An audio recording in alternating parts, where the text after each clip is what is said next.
Welcome back to Hey Kentucky. Now, if you've been watching this show over the past few weeks, you know I was gone for 5 weeks on a vacation. And most of the time when your neighbors and friends go on vacation, they come back and they show you boring photos. So we thought, I got to do the same thing. But I'm going to try to make it not boring because I'm going to give you my top 5 stops on my trip. Now, I went to 11 countries all around Europe, and it was a blast. But 5 things stuck out. I'll start with the Tour de France. I've been watching the Tour de France for years. It's a bike race that's really boring, but I found it peaceful.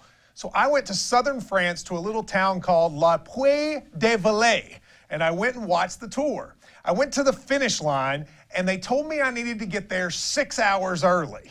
Now, that's a long time to sit at a finish line. But I was excited because then the racers would come through.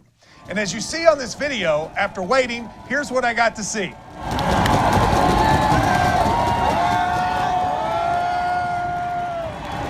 Yep, there they went. 6 hours long, that's what you get to see.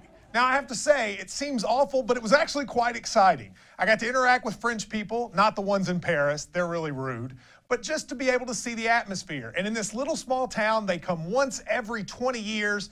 It was great. If you ever get a chance to go to the Tour de France, I highly recommend it. Now, at number 4, I went to the country that is probably my favorite place that I went, Croatia. And I went to Dubrovnik. Now, if you have anybody you've ever known that was on a cruise ship, they probably stopped in Dubrovnik. But it's gotten very famous because the television show Game of Thrones films there. It's where they use for King's Landing. And I got to tell you, the sights are amazing. It's on the ocean. You've got a wall that surrounds the city. It was one of the more impressive places I've ever been. If I had to pick a country to live in that was not America, and if Trump has his way, I might have to, I think I would go to Croatia, and I'd probably pick Dubrovnik. If you ever get a chance, you got to go. Number 3 is the place I went and created pictures that everybody believed were photoshopped, which is in the Swiss Alps off of Zermatt. As you can see, this looks like I got this done at Gatlinburg, but actually, this was me standing at the highest point you can get to by train in Europe, over 3,000 meters high. And it is still snow-capped mountains in the background. But it was also very interesting to see the effect of our change in climate there. I saw pictures of what that used to look like just a few years before on the Matterhorn and other places, and it is amazing. Still yet, I'm not sure I've ever seen a prettier place in my life than the Swiss Alps, and I will definitely go back, although I probably won't wear shorts the next time. Second is probably a sporting event unlike any other. It's called Il Palio, and it's in Siena, Italy. They have it twice a year, and I just happened to be there one of the days. They shut down the downtown of Siena. Everyone fills in the circle, and horses race bareback around the town. Now, this is video that I took of the race, and I just want you to watch it. And those big pads you see, those are mattresses that keep the horses from running into the buildings. Check it out.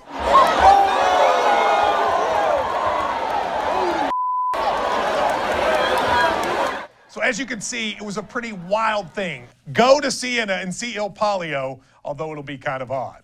And finally, I went to Normandy, Omaha Beach, of course, the site of D-Day. My grandfather served in World War II, and this was something he wanted to do that he never got a chance to. He always was hoped to make the trip, so I did it in honor of him. And it was amazingly powerful. The cemetery is absolutely astounding, and the lead up to the beach, which you may have seen on Saving Private Ryan or other movies, is one of the more powerful places I've ever been. I have to say, it is a town and an area that loves Americans, and the sacrifice that happened there is something that will stick with me forever. Overall, people ask me, what did you think about the trip? And it was interesting to see how Americans are looked at overseas. People are impressed and kind of fascinated by America. All the news stories on virtually all the channels are centered about America because America is still the culture of the world. And the rest of Europe is serious about world affairs. They follow it all the time, and America, of course, is a big part. And I'm also amazed at how American culture and language dominates. You can speak English anywhere, and someone will be able to understand you. I don't think that'd be the case over here. But one thing I did notice, people sure do hate Donald Trump. Everywhere I went, literally everywhere, I got asked about Donald Trump. And you know what's the oddest? The thing that makes him the maddest was when he pushed the leader of Montenegro out of the way during the G20 summit.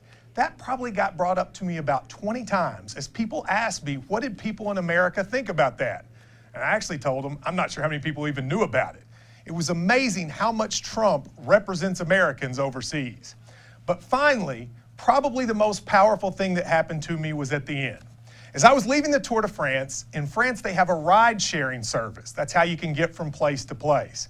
And I put in on the app to get to go from La Puy-de-Velay to Lyon. And the car that picked me up was 3 young Muslim men and a woman. And when they pulled up, I have to be completely honest with you. In a stereotypical American way, I got slightly nervous. Here were 3 young Muslim men, and I've been almost trained by media and society to think, uh-oh, what are these guys like? But I got in the car, and on the drive was one of the best experiences I've ever had. They talked to me about America, their dreams, how they would like to visit. And we talked about Islamic extremism and how they said they hate it as much as I do. But they also hate the fact that when people look at them, they expect them to do something about it, which is honestly kind of how I felt.